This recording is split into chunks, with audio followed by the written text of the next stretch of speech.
Hello guys, आज के इस वीडियो में हम लोग class 12th Hindi elective part का नाम है वसंत आया और तोड़ो से most importance objective MCQ question को देखेंगे। इससे पहले आपको 2 मिनट के अंदर इस पार्ट को अच्छे से समझा देते ताकि सभी क्वेश्चन आंसर आप आसानी से याद रख पाए। चलिए शुरू करते हैं।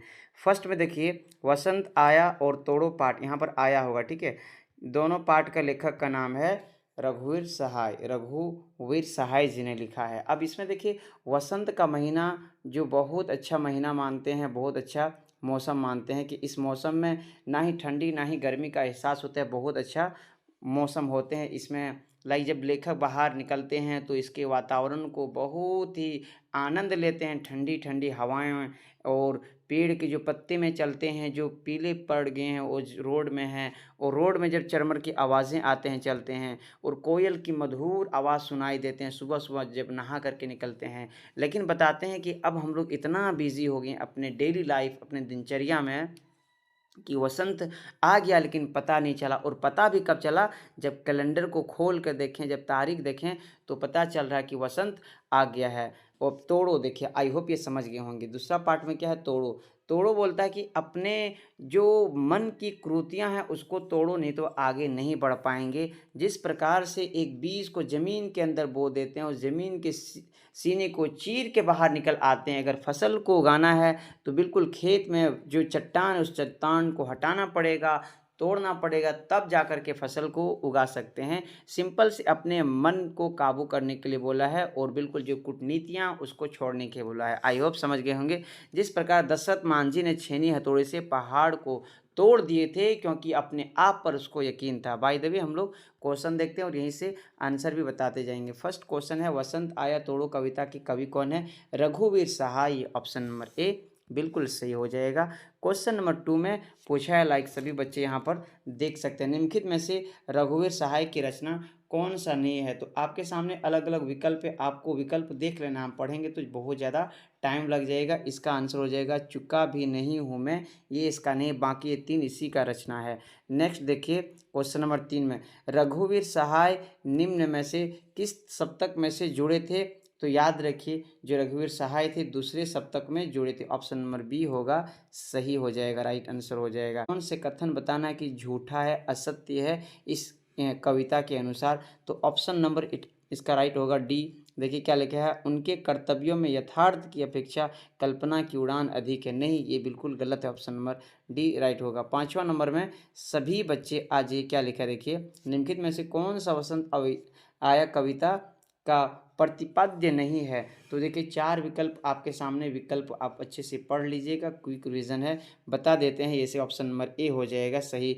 ऋतु परिवर्तन को आज हम सरलता से महसूस कर लेते हैं, बिल्कुल नहीं कर पाते। इतना बिजी हो गए हैं कि हम लोग को कैलेंडर देख करके हर मौसम पता चलते हैं कि ये फागुन का महीना है, ये कौन से महीना है। बाय द वे 6 नंबर में देखिए, बंगले के किस वृक्ष पर बैठी चिड़िया अपनेपन पर मिठास से भरे स्वर में कुहू कुहू कर रहे थे? आम के, अशोक के, कौन से थे? तो याद रखिए, अशोक के पेड़ में बैठ करके कुहू कुहू की मधुर आवाज़ लगाए थे कोयल ने, और ये लेखक सुन रहे थे। कवि के दफ्तर में छुट्टी किस बात का प्रमाण था? वसंत पंचमी, वसंत पंचमी का छुट्टी था, और उसी समय टेबल में बैठे हुए थे और पढ़ रहे थे। नेक्स्ट देखिए, कवि को कविता पढ़ते रहने से किस बात का पता चला है? तो 4 विकल्प आपके सामने रखते हैं, विकल्प आप पढ़ लीजिएगा। जवाब डायरेक्टली आप दे देना कि मशीन बताएगी ऋतु परिवर्तन के चक्र, ये नहीं होगा, बाकी ये सभी आंसर हो जाएगा। नेक्स्ट देखिए, क्वेश्चन के अनुसार आपको जवाब देना है। जैसे गर्म पानी से नहाई हो खिली हुई हवा आई में अलंकार कौन सा है?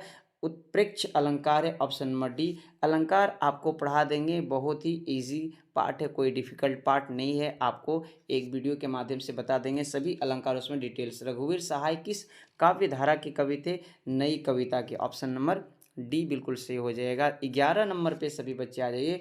मुझे उतना ऊंचा कभी नहीं लगता जितना बताते हैं लोग, मनुष्य से ज़्यादा ऊंचा कुछ नहीं होता है, ये दशरथ मांझी ने कहे थे। बिल्कुल ऑप्शन नंबर लाइक बी हो जाएगा। दशरथ मांझी नहीं कहे थे जब तक तोड़ेंगे नहीं तब तक छोड़ेंगे नहीं। इट मीन्स वहाँ के पहाड़ों को तोड़ गिराए थे।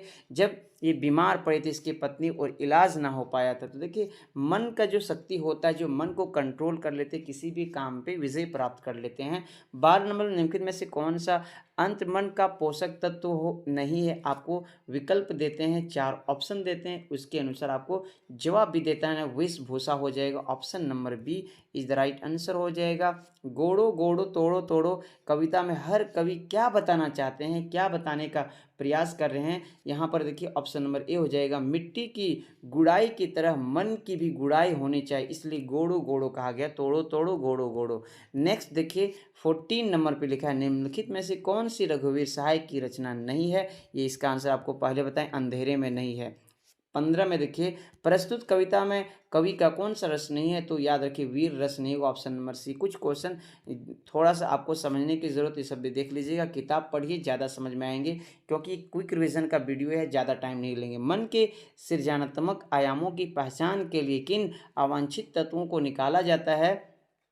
तो यहाँ पर ऑप्शन दिया हुआ है आपको, देखिए उकताहट और झुंझलाहट, उपरोक्त में सभी ऑप्शन नंबर डी बिल्कुल सही हो जाएगा। 17 में देखिए, तोड़ो तोड़ो गोड़ो गोड़ो के अर्थ यानी कि आधे में अलंकार बताना है, तो पुनरुक्ति अलंकार हो जाएगा, प्रकाश हो जाएगा, पुनरुक्ति प्रकाश हो जाएगा। ऑप्शन नंबर डी बिल्कुल सही आंसर हो जाएगा। नेक्स्ट देखिए 18 नंबर में पूछा है, मानव जीवन की उन्नति में क्या बाधक है? मन की दृढ़ता, हम लोग अपने मन में बिल्कुल मन की कमी हो जाते हैं, जिस कारण से हम लोग विजय नहीं प्राप्त करते हैं। एक कहावत बड़ी अच्छी है कि मन के जीते जीत है और मन के हारे हार है। तो आपको अपने यानी कि अपने माइंड को कंट्रोल करना पड़ेगा। तोड़ो कविता में धरती किसका प्रतीक है?